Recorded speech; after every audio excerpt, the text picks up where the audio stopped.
Buenas noches, amigas y amigos de su programa En Tres Puntos. Hoy martes, ya reiniciando, ya el segundo día de la semana para todos ustedes. Y donde hay muchos comentarios, muchos temas de opinión, sobre todo muchos temas con el tema agua. Las lluvias van a continuar, de acuerdo al servicio meteorológico, hasta el fin de semana. Pero eso lo vamos a detallar todas estas informaciones durante el desarrollo del programa. Javier López, doctor Valcarce, mi hermano y mi amigo, buenas noches.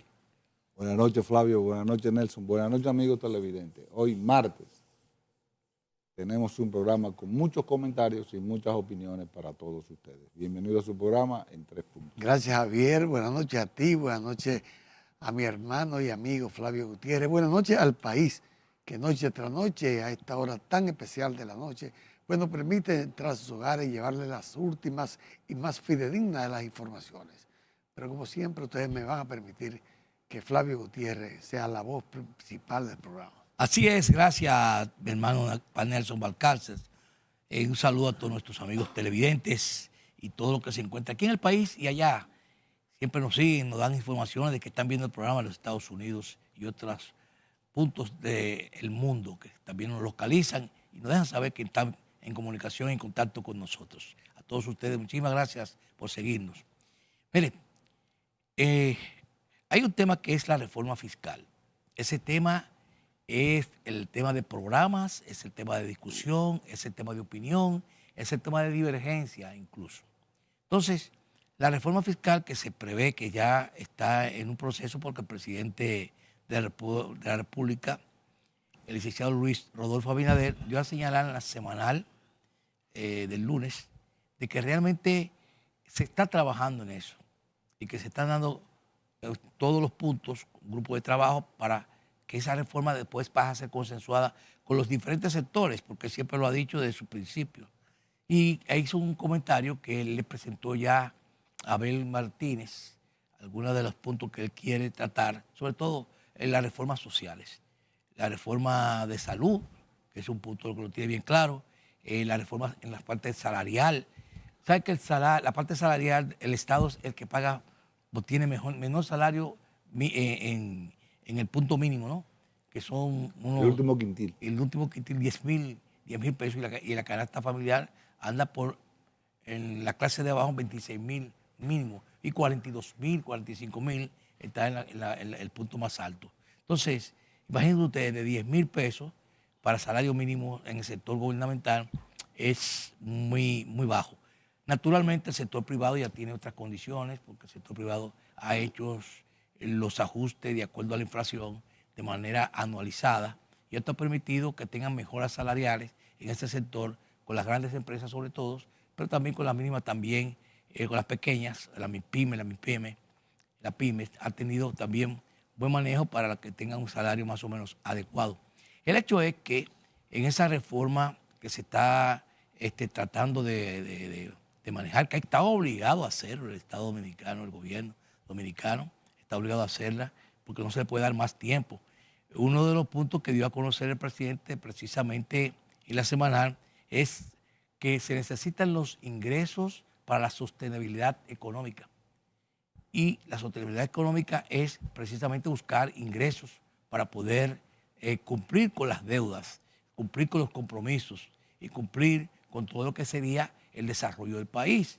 Pero esa reforma no debe ser autoritaria, sino consensuada, como lo está planteando el gobierno.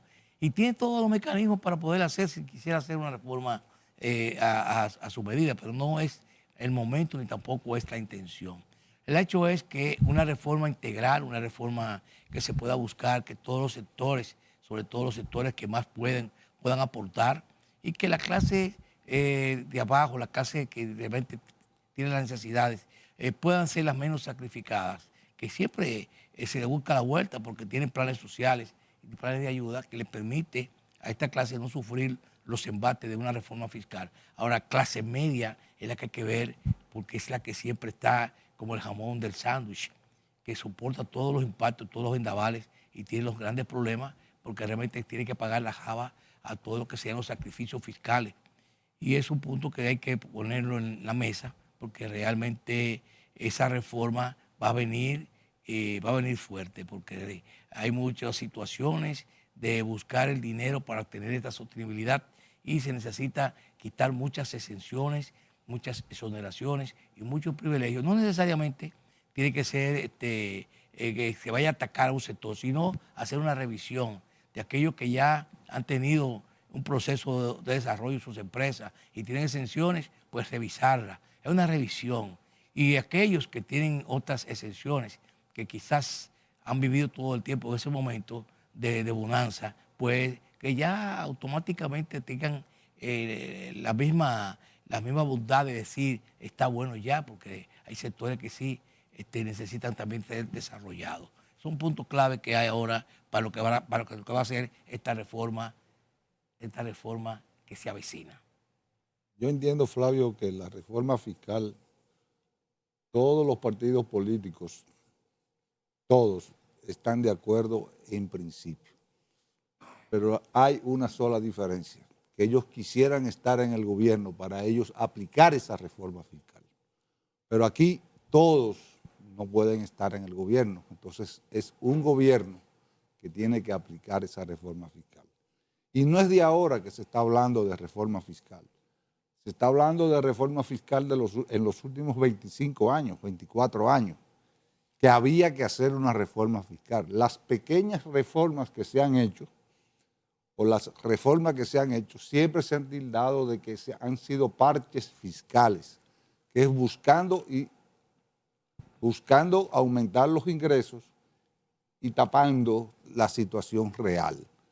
En la República Dominicana, la parte política es un consenso junto con los organismos multilaterales de financiamiento que hablan que la República Dominicana tiene obligatoriamente, me acuerdo que se habló de reforma fiscal en el 2016, me acuerdo que se habló de reforma fiscal en el 2012, o no se acuerdan que se estaba hablando de que iban a grabar a las orejas de cerdo y las carnes de cerdo y las patas de cerdo. Entonces se olvidaron de eso, que se hablaba de esa situación.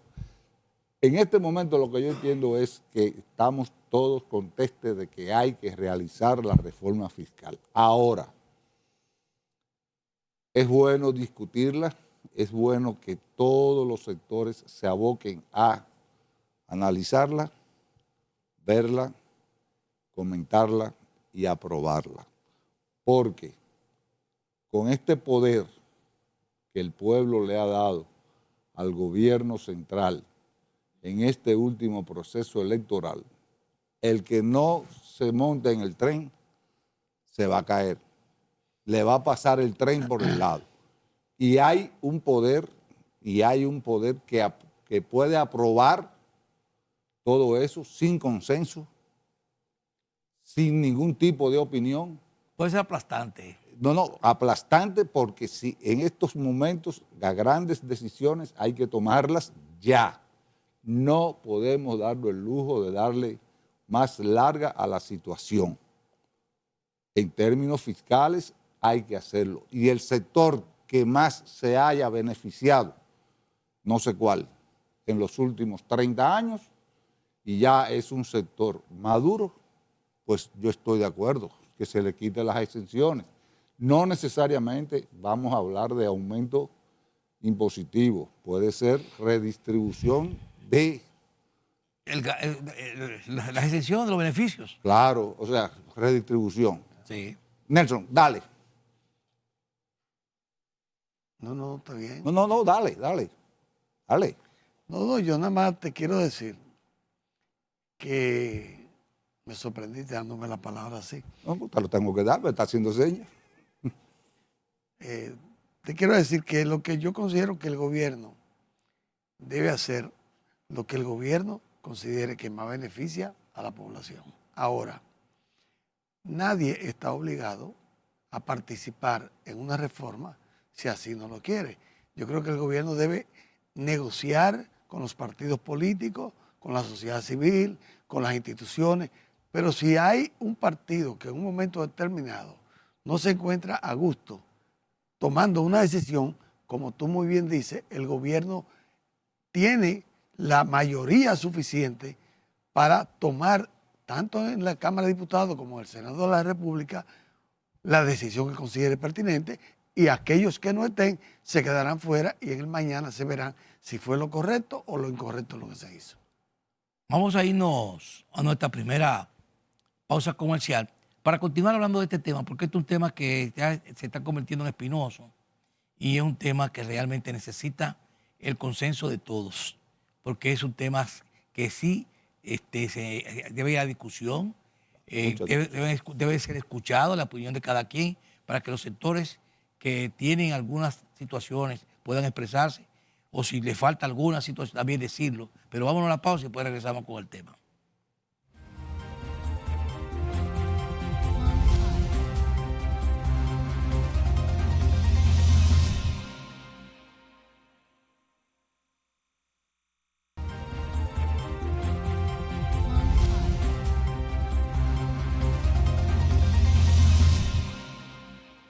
Mire, yo soy de opinión que mientras mayores sectores participen, mejor todavía, porque después, el que no participa después no tiene derecho a criticar, después que ocurran los hechos. Estoy de acuerdo contigo. Entonces, es un punto que es mejor usted participar, saber lo que se está discutiendo allí y usted hacer su opinión en contra o no, pero usted participó y estuvo en la mesa. Aunque no apruebe. Aunque no apruebe. Y si usted dijo algo en contra de lo que no estaba de acuerdo, pues se puede con toda la fuerza de sus palabras seguir refutando eso, aún después que haya pasado, pero dice, yo no estuve de acuerdo y lo discutí en una mesa. Entonces, se ve más elegante eso que no participar. Y lo digo porque después que pasan los hechos, usted quiere opinar cuando usted tuvo la oportunidad de haber corregido una falta que pudo haber sido. Entonces, yo considero que esos son puntos que hay que tratarlo. También como la base del ITEVI que se quiere ampliar, hay que tener mucho cuidado con eso,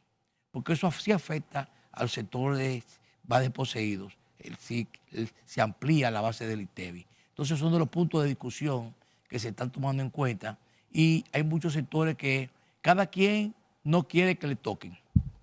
Hay muchos sectores que dicen, no, a mí no, porque yo no quiero esto, porque me lesiona mis intereses. Y esto no es una cuestión de que lesione mis intereses. Entonces, tomar decisiones con manos duras en un momento determinado es peor. Es mejor que cada quien entregue lo que considere que puede todavía dar, aportar, y se va a ver algo que usted está haciendo por su país, por su nación, y porque realmente usted quiere el desarrollo, para mantener que el país siga vivo. Porque si tú tienes una situación como la que está ocurriendo, con un déficit presupuestario, déficit en asuntos de balanza de pago, déficit en la deuda, situaciones que tus ingresos ya no te van a dar para sostenerte. Y nosotros tenemos un ranking bastante interesante con los organismos internacionales, donde nosotros estamos bien vistos de hace muchos años como una economía estable, una economía sostenible y para la inversión. Entonces, eso hay que tener cuidado en lo que se pueda tomar y creer, hacer oposición en contra de algo que puede ser beneficioso al país, nos puede perjudicar a todos, entonces es mucho más grave. Montándome en ese discurso que tuyo, Flavio, me acuerdo que decía José Francisco Peña Gómez que la democracia dominicana era de las democracias más baratas que había en el mundo, en términos de la inversión y el sacrificio que hacían todos los actores demócratas para la democracia. Fíjate que en los países desarrollados, las grandes empresas no juegan con lo que es la evasión ni la colusión de impuestos. Entonces, eso es una parte. ¿Cuánto se puede cuantificar que se evade en República Dominicana? Grandes empresas. ¿Entiendes? O sea, hay que ver y hay que buscar todos los mecanismos para afectar a la clase media, que es la, como tú bien dijiste, el jamón, y yo le agrego el queso y el tomate dentro de una reforma fiscal, y se van por los sitios más fácil. Ahora también hay otro precedente. ¿Cuál es el promedio de vida de una empresa o si se quiere, un joven emprendedor, que es el término que se usa, dura con una empresa nueva? 2 años. ¿Por qué? Porque con los temas impositivos que hay en República Dominicana, se va a la quiebra. El 48% Oye, se va a la... de impuestos. Claro, se va a la quiebra. Un emprendedor. Entonces, las grandes decisiones hay que tomar para las grandes decisiones hay que tomar grandes decisiones y obligatoriamente. Y ahí entraría la parte de que el gobierno se pudiera casar con la historia haciendo una reforma fiscal bastante consensuada, bastante equilibrada y con bastantes recursos. Porque acá hay empresas cobrando o facturando las exenciones impositivas en términos de combustible cerradas. Sí. Cerradas. Entonces, oye, vamos a fiscalizar esas empresas, vamos a eliminar esas partes de incentivos fiscales, porque no tiene sentido. Y no hay fiscalización a las empresas, por ejemplo, con exenciones impositivas que se coloquen en la frontera, si no te aumentan la cantidad de empleados. Entonces, hay muchas cosas que se pueden hacer, se pueden investigar y se pueden aplicar en esta reforma fiscal. Lo que yo veo del gobierno es de que habla de erradicar la pobreza. Eso es muy político. Es muy político, pero eso es un compromiso de la República Es Dominicana. un compromiso, pero ¿dónde tú has visto que la pobreza se ha erradicado? Y decir que Con la pobreza se ha jugado. Sí. Se ha jugado con la pobreza, pero no se ha erradicado. ¿Qué país rico del mundo no tiene pobre? Son países desarrollados, países que tienen todos los recursos del mundo y aportan a otros países. Sin embargo, la pobreza existe, bajo cualquier condiciones. Pero tú tienes el ejemplo más claro. Lula sacó 25 millones de pobres de la extrema pobreza. Y Bolsonaro en un fuetazo volvió y lo metió. Entonces, se juega, como bien tú dices. Ahora se trata de lograr, y República Dominicana es signataria del acuerdo de la ONU que trataba de disminuir la pobreza a nivel de República Dominicana, que está cuantificado. Aquí tú tienes el pobre, le aumentan las tarjetas solidaridad y todas las cosas que le dan. ¿Y a la clase media qué le dan? Pero con eso se resuelve la pobreza. No. Con la tarjeta de solidaridad. No, estoy hablando de todos los... ¿Tú sabes con qué se resuelve? Con todos los Hay planes. 4 ministerios de la República Dominicana, entre ellos Ministerio de Policía, Gabinete Social, Cultura, que solamente en asesores gastan 8 millones de pesos, más de 8 millones de pesos mensual. Oye, esas son de las cosas que aunque nosotros no querramos tocarla, la oposición en su momento la toca y la utiliza en este momento donde yo creo, y estoy de acuerdo con Flavio y contigo, que todos tienen que participar. Y estoy de acuerdo con ustedes cuando dicen que si no participan mañana no tienen derecho a decir. Pero para eso el gobierno debe tirar la primera piedra, o bien, abonar y fertilizar el ambiente y el momento para que aquellos que acaban de salir de una derrota electoral se sientan animados a participar en la misma. Pero tú Ese tienes, es mi punto de vista. Tú tienes el ejemplo también. Ahora mismo en esta reforma fiscal que se está anunciando, se puede ir a esa reforma fiscal también para una reforma del Estado. ¿Cuántas instituciones del Estado manejan el tema del agua? ¿Cuántas instituciones del Estado manejan el tema del tránsito? ¿Cuántas instituciones del Estado manejan el tema de familia, juventud, deporte? Oye, tú puedes fusionar como se ha fusionado. Sí, es cierto. Se puede fusionar esas dependencias, diferentes dependencias, y bajar la nómina pública. Pero mira, hay un sector que está haciendo una defensa en cuanto a lo que va a ser la reforma fiscal, y es el sector ronero. Los roneros están haciendo una defensa que tú hasta se la compras.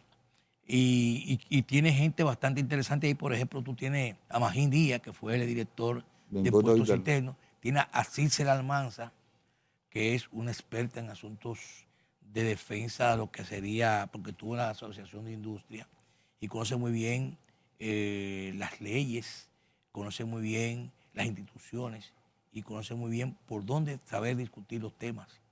Y me refiero a que los roneros, en lo que fue la reforma del 2012, hace 12 años justamente, pues le hicieron una carga impositiva de un 48%.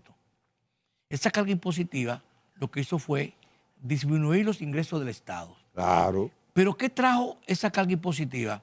Que son los rones de baja categoría, que es lo que estamos hablando, ¿no? Entonces, los roneros tuvieron que hacer es aumentar los precios en los rones de alta categoría, porque lo va a comprar otro sector más pudiente. Pero el sector de abajo, que usa el ron de menos calidad, ¿qué hizo? Bueno, se fue a comprar de esos romos hechos en patio, caseros, y provocó un envenenamiento de la salud que complicó totalmente a lo que sería al Estado Dominicano, porque trajo que había que tener en los hospitales, o había que tener internos, había que darle mucho las asistencias sociales, las cajas para su sepelio, y muchísimas condiciones donde murieron muchísimas personas, que todo el mundo sabe que eso pasó. ¿Por qué? Porque se desviaron de comprar el ron, porque le subieron, le aumentaron los precios y tuvieron que desviarse a bebidas ilegales hechas en patio, que terminó prácticamente en la vida de muchos. Pero tú tienes otro... Vamos a irnos a la pausa para continuar, porque realmente, por eso digo, hay sectores que están haciendo una defensa que tú se la compras y son válidas. Vamos arriba y regresamos.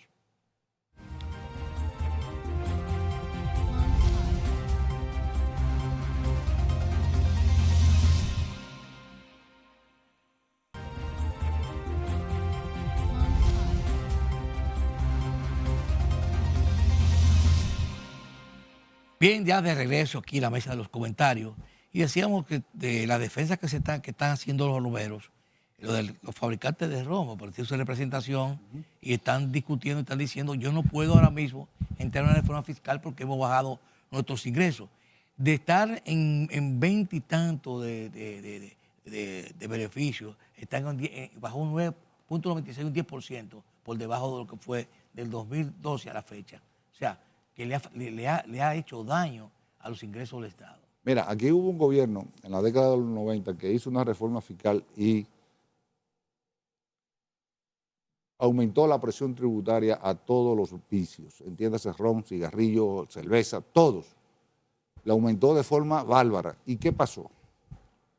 Que en una primera revisión a la vuelta de 6 o 7 meses tuvieron que darle para atrás porque el mercado no aguantó ese incremento tan desproporcionado que se dio. Entonces, ahí entra el tema de los chinos. ¿Qué tú prefieres? ¿Ganarte un peso y que todo el mundo te lo gaste, te lo consuma, o ganarte 100 y que nada más sea uno que pueda que te lo dé? Entonces, ahí entró que tuvieron que volver a chequear la parte impositiva de todos los vicios, porque si no, las recaudaciones se cayeron y tuvieron que darle para atrás a esas reformas. Entonces, eso mismo pasa, que hay sectores que están sobreexplotados, como son la clase media, como son los industriales, mientras otros sectores están exentos en todo el sentido de la palabra. Entonces, no es justo. Y son sectores que ya tienen 50 años. Oye, 50 años pegado de la teta. Y no hay quien lo despegue. En parte, yo creo que la reforma fiscal fuera más exitosa, desde mi punto de vista, que no soy economista, cuando al país, al pueblo, a la gente llana, que son los que más impuestos pagan y más forzados están, se le garantice de que en vez de pagar un 18%, pudiera ser, como dicen el término de los economistas, no sé, que vaya a pagar todos los medicamentos, la comida, todo, y bajarlo de un 10%. o bajar los impuestos. Inclusive yo oí a Magín Díaz, el otro día en una entrevista en el Sol en el Sol de la Mañana, donde él hablaba de eso, donde él decía que si, claro, él fue director de la DGI cuando eso no lo tocó, lo toca ahora, donde él decía que él veía desde su punto de vista que podría ser más exitosa la reforma fiscal cuando se le garantizara al pueblo llano, al pueblo de abajo, de que en vez de subirle los impuestos, lo que bajarían los impuestos, lo que bajaría ese 18%, porque si a este país le suben ese 18%, va a ser insostenible. Así es, mira, hay un punto, porque la reforma fiscal debe ser sincera, Claro. es lo primero. La reforma fiscal debe ser sincera, sin tratar de favoritismo por sectores ni nada de eso. Hablamos de las exenciones, hablamos de las exoneraciones, hablamos de muchas cosas más, pero hay un punto. Por ejemplo, tú tienes aquí que tú tienes un sector informal en un 68%, casi 70%. Eso, esa informalidad, lo que hace es que deja de ingresar al Estado Dominicano. Porque eso cada quien lo que hace es a una persona que son retirados de la empresa, le da una liquidación, lo primero que pone un negocito. El otro que no quiere trabajar en un escritorio, pone un negocito. Pero ¿qué pasa? Que esos negocitos van creciendo, pero siguen siendo informales. Arrancaron las débiles, porque con todo negocio, a veces tú tienes un compás de 2 a 5 años para tú recuperar la inversión y otra vez empezar a tener los beneficios si te va bien. Pero ¿cuántos negocios informales hay que ya son grandes, que no son negocios, que no están pagando nada al Estado Dominicano? Y están ahí, están ahí. Entonces tú mencionaste a los chinos. Los chinos prácticamente... Yo lo dije por el ejemplo de ganarse El peso, pero los otros días a los chinos, A los chinos le cayeron atrás. atrás, Bueno, pero los volvieron y pararon Pero eso. no, los chinos tenían un mes paralizado porque lo estaban fiscalizando.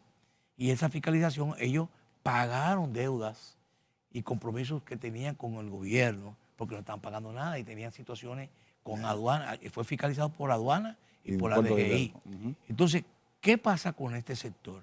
Un sector que tú dirías, bueno, claro, los sectores populares estaban abasteciéndose a precios cómodos con los chinos, pero aún le estén vendiendo precios cómodos ahí.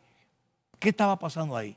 Ahí estaba pasando muchísimas situaciones donde contrabando, situaciones que se dan, no estoy diciendo que sean contrabandistas, pero sí se dan, que muchas veces de esas evasiones lo que trae es precio bajo, pero está en contra de la competitividad con otros negocios, porque hay otros negocios que están afectados.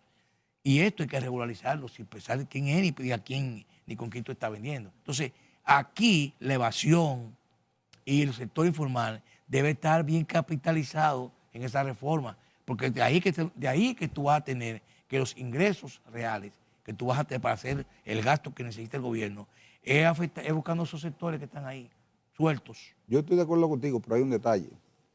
El Estado, a través de la Dirección General de Impuestos Internos, sabe qué cantidad de dinero se deja de percibir por sector. Está todo medido, señores. Aquí todo medido. Aquí se sabe quiénes evaden más, quiénes evaden, no hacen su declaración jurada, qué sector evade el ITEVI. Aquí lo tienen cuantificado y cualificado. Y los evasores favoritos. Y tienen sus evasores favoritos. Aquí está todo. Pero incluso no se acuerdan en un momento determinado que hasta un consultor jurídico quiso entró en el tinglao de una gran empresa en República Dominicana precisamente por evasión. Entonces, hay que vestirse y hay que casarse con la gloria con el tema de la reforma fiscal y hacer la reforma fiscal menos traumática que podamos hacer, que bañe a todos los sectores y no necesariamente que sea incremento de impuestos, no necesariamente, porque, por ejemplo, el IPI, ¿qué genera el IPI en la República Dominicana? 3.000 millones. yo entiendo que el IPI debería de generar más de 100.000 millones. Y ellos lo saben, porque la cantidad de planos y demás, de todos los planos llegan a impuestos internos. Obligatoriamente. Entonces, todo tiene que ser por transacciones, o sea, ellos lo tienen cuantificado. Y hay que ver cuáles sectores son los que más se evaden. Y buscar la forma, porque ya existe, de ir organizando, oficializando a los negocios o a las personas que no están tributando, pero no con una... Tú llegas a una oficina de impuestos internos y lo primero que piensan que tú eres un evasor, no un contribuyente. Yo también diría que el dinero que se le da a los partidos políticos, eso debe ser regularizado. Los partidos políticos deben buscar su dinero. Si tienen que buscar el jarrito como se buscaba antes, que busquen el jarrito. Pero el Estado no puede estar financiando esa cantidad de dinero que se le da para procesos electorales a los partidos políticos. Eso por ahí también en la reforma fiscal debe tomarse en cuenta. Es una parte. Y ese sería el primer aporte que harían los políticos. De decir, hay que limitar esto, porque esto desangra al Estado. Y ese dinero lo que hace que se quema. Hablamos mucho que estamos quemando el dinero que va a las EDES, a las sedes. 1.500 millones de dólares se queman anualmente. Oye, ese dinero que se quema en la carrera y en las campañas políticas que da el Estado Dominicano, eso hay que verlo también. O sea, el gobierno se casaría con la gloria haciendo ese tipo de trabajo en conjunto con todos participando y dejar ese festival de dinero que se entrega ahí. En Argentina acaban de hacerlo ahora mismo. Claro, Milei lo hizo. Entonces aquí debe ponerlo. Tú puedes estar seguro que cuando eso ocurra, todos esos partiduchos que son que se adhieren a los partidos grandes al final para poder permanecer, porque viven del Estado Dominicano. Si tú eliminas eso, inmediatamente esos partidos desaparecen. No les interesa volver otra vez a reintegrarse. Muchos quedan vivos porque se apoyan partidos grandes y con 5 familiares sigue permanente. Entonces, eso no puede ser. Pero están buscando ¿qué? Buscando el financiamiento que da el Estado Dominicano en base a la participación. Ponte un partido político chiquito, Flavio, que le entren 20 o 30 millones de pesos anual. Al año. Anual nada más, más otros chelitos que puedan recaudar. Con eso viven esos dueños de esos partidos, porque como tú dices, son empresas familiares en su gran mayoría. Sí. En su gran mayoría. Y hay otros partidos grandes, donde con ese dinero hicieron festivales durante estos últimos 4 años. Porque era obligatorio, era de ley, entregarle ese dinero. Pero no tenían ni siquiera un local en un municipio cabecera. Y ese dinero que se da durante el intervalo entre las campañas electorales es precisamente para que los partidos, dice la ley, y debiera ser, para que los partidos mantengan locales abiertos y mantengan durante esos 4 años, pues, consolidándose para lo que debe ser la democracia, porque como dice mucha gente, la democracia es cara. Pero si tú agarras esos 20 millones que tú dices de un partido nada más. Digo yo 20, pero son más. Que se da un partido. ¿Cuántos millones de habitantes somos nosotros? 11. Tú le das un millón de pesos anuales a cada familia, a cada habitante, y no quiebra el Estado y la gente vive feliz. Claro. Vive feliz. Ese mismo dinero, tú das $1 millón de pesos a cada persona, con $1 millón de pesos, que yo estoy incluyendo a los pudientes, que no deben entrar. O sea, puede ser que sea 2 que tú lo puedas dar. El año entero esa gente vive felices y la economía se dinamiza, se compra de todo, porque es una cosa que compra más que la gente que empieza a manejar dinero. No, y cuando empiezan a aumentarte los ingresos, entonces tú gastas más que lo que te entra. Pero claro. tú mencionaste la ley de partidos, que está contemplada, el financiamiento de los partidos está dentro de la ley general del Estado y todo lo demás. Pero ahí también se habla de las escuelas políticas, de la escuela de formación política que tienen que gastarlo. ¿Cuántos de esos 32 o 36 partidos tienen escuela de formación política? Pero si no tienen locales no van a tener escuela. No, entonces, por eso. ¿Y ese dinero para dónde va? Entonces se aparecen al final, mira lo que gastamos en 2 hojas, el reporte de gasto. Que no es real. ¿Qué va a ser real? Vámonos a nuestra pausa comercial. Regresamos con más comentarios para todos ustedes.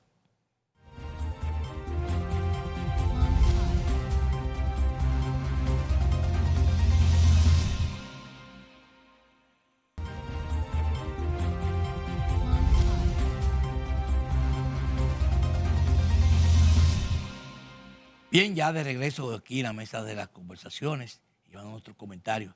Miren, señores, estamos hablando de reforma. Hay otra reforma que está también candente, que es la reforma constitucional. Una reforma a la Constitución, ajuste a la reforma constitucional, pero no se quiere que se toque la reforma del 2010, porque es una reforma que realmente fue... La Constitución del 2010.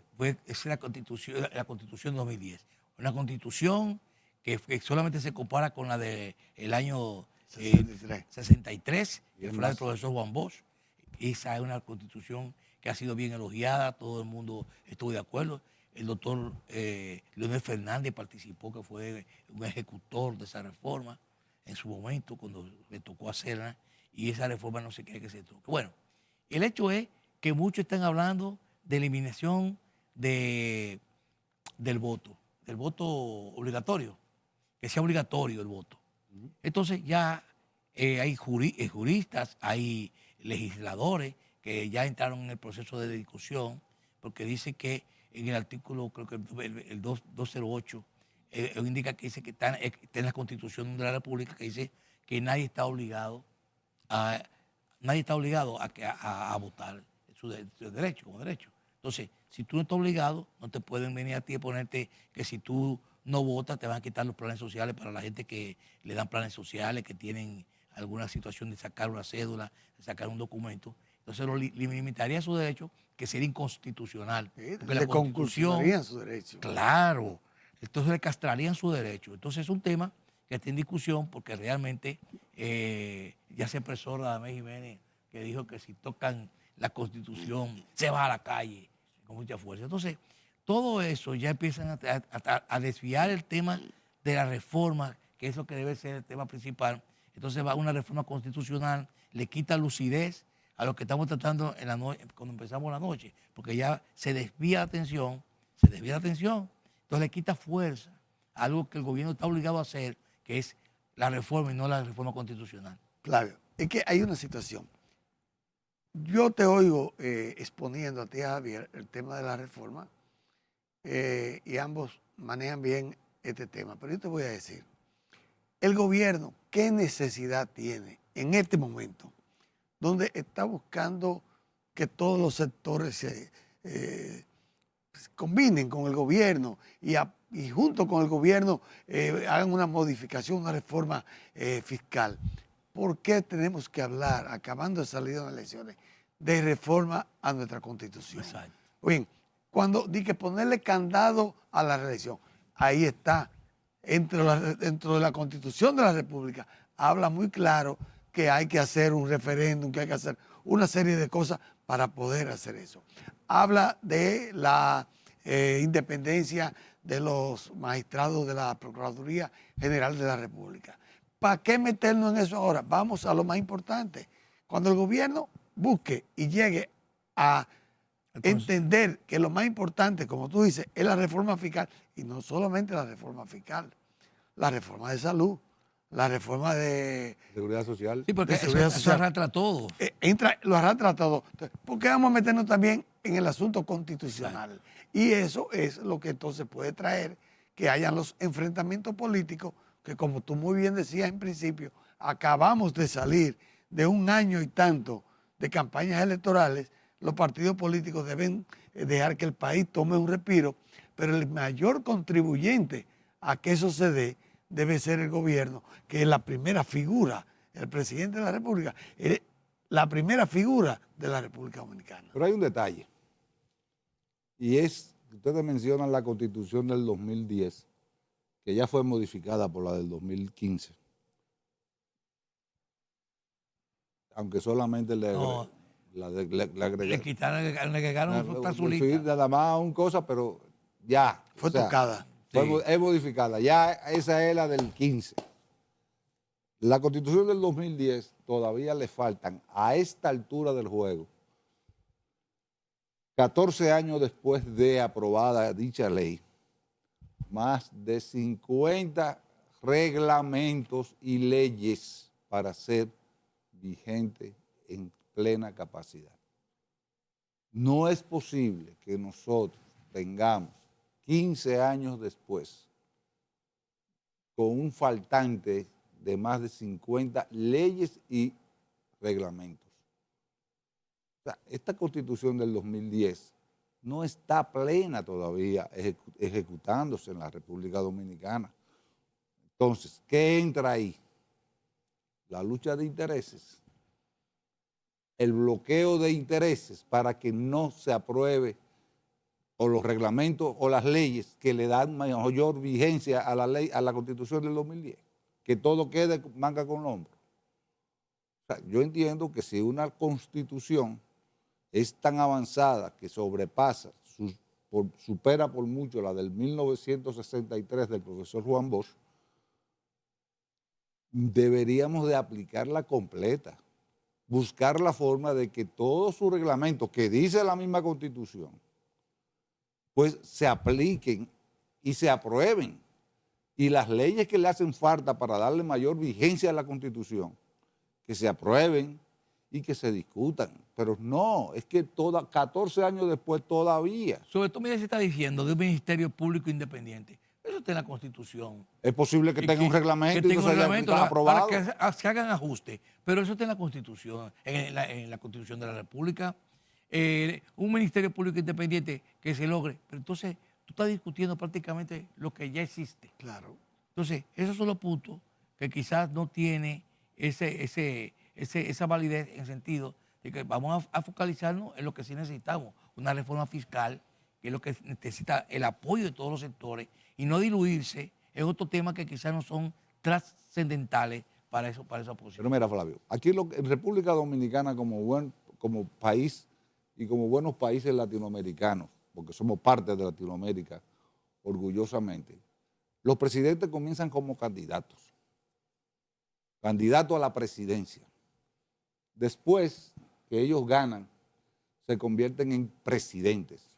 Después en el ejercicio, creen que son emperadores, reyes, monarcas, y se ven por encima del bien y del mal todos los presidentes. Y el carguito se le va a la cabeza. Cuando un presidente en reelección se va y pasa al 52 o al 62%, se cree emperador de todo el Caribe. ¿Tú me estás entendiendo? Eso es lo que pasa, como decía Felipe González. ¿Qué pasa con los expresidentes? Que todo el mundo lo quiere, pero lo quiere tener como un Jarrón chino. Un jarrón chino, una porcelana china. Todo el mundo lo mira, pero nadie lo quiere tener adentro. Todo el mundo lo quiere ver exhibido desde fuera. Hermano, los expresidentes pueden ser asesores desde el gobierno central. No, pues aquí no. Pues aquí todos están en una campaña electoral constantemente. Mira, hay un tema que no quiero dejar de tocar porque está creando mucha preocupación, y ese tema de los asaltos bancarios. Ya tuvimos un asalto bancario al Banco de Reservas hace dos semanas, el Banco de Reservas allá en Santiago, y en esta semana tenemos un asalto un Banco Popular en la avenida Luperón. Entonces, las informaciones que están de la policía no están claras, que esto es una crítica a la policía, no están claras y deben estar claras. No se saben cuánto se llevaron, no se sabe cuál es la cantidad de la suma que estaba ahí presente, no se sabe si esos grupos son vinculantes al de Santiago, porque los asaltos bancarios se usaban en una época una época de mano dura, que fue para los 12 años, donde los grupos de izquierda buscando fondos para poder seguir operando, pues la tarea que tenían era esa, pero no había sistemas de cámaras, no había sistemas digitales, no había cómo hacer, y había un campo abierto. Ahora con tanta tecnología, con tanta inteligencia artificial, no artificial, y organismos de seguridad que tienen los propios bancos, y están ocurriendo estos hechos, donde hagan lo que hagan, al final lo van a encontrar. Usted pasa a un banco que se arriesgó a eso, es un suicidio. Es un suicidio. porque lo van a localizar. Ahí no hay manera de que puedan escaparse. Ese dinero van a los mismos persecutores, que después no aparece la mitad, que lo paga el seguro, van a los persecutores. Entonces, hay que aclarar esto porque está creando un pánico a la ciudadanía y un pánico a ciudadanos que nos visitan aquí como turistas, extranjeros. Está creando una situación muy delicada que está afectando a la República Dominicana. Ese banco fue ya asaltado hace 9 años. 9 2 años, creo. Entonces, eso hay que ponerle ojo. Las autoridades deben ser firmes en sus declaraciones, deben ser firmes en hacer ese tipo de información para que la ciudadanía esté tranquila, esté consciente de lo que está ocurriendo y no crea en su mente y las personas que desde fuera crean las cosas mucho más grandes. Lo ponen más grande porque las informaciones le llegan totalmente distorsionadas. Así que por ahí andamos. Señores, hemos terminado el programa con la noche de hoy. Pásela bien. Muy buenas noches. Hasta mañana. Buenas noches.